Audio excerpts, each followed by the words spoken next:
Herkese salam, kanalıma hoş gelmişsiniz. Müğənni Rəqsanə İsmailova Mingəçevirdə verdiği konsertdə izdihamı yaşanıb. Onun həyat yoldaşı da konsertə sürpriz edib.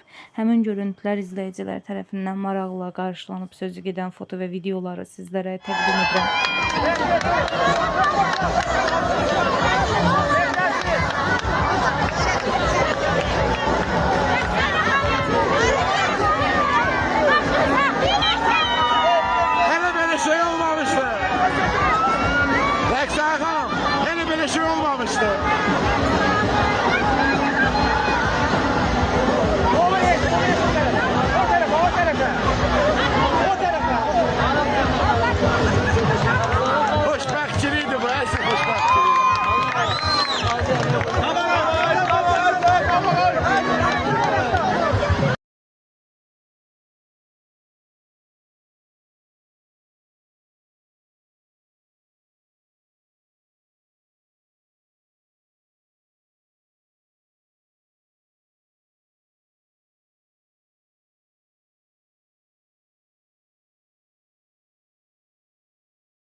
Adı ben diyeceğim, soyadı siz diyeceksiniz.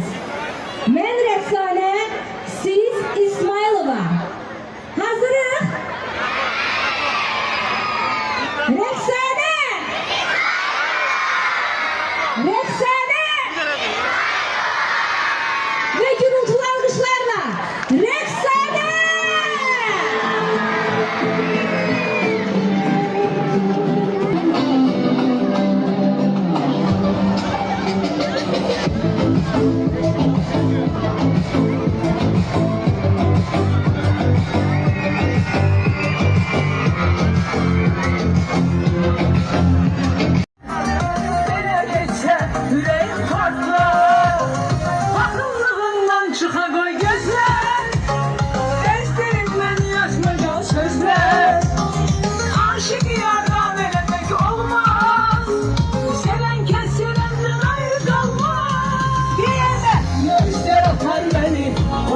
Ben bilerem ya da belki tutar beni.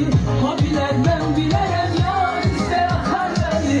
Hobiler ben bilerem ya da belki tutar beni.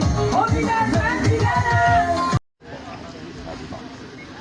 İlk dəfədir ki, Fazil müəllim bizimlə gəlib xalq konsertinə, Mingəçevirə. Mingəçeviri çox sevirik.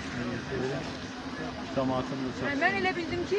Əmin ki, dostlar, izdiham olacaq. İzdiham olacaq burada. Ben dedim ki yani ortada İbrahim eşq olsun, dostlar var olun. Prens Camal, Şahin. mənfi yorumlar. Aycan, Şahin Cavadsa. ürəyim. Dostlar, möhtəşəm konsert olacaq.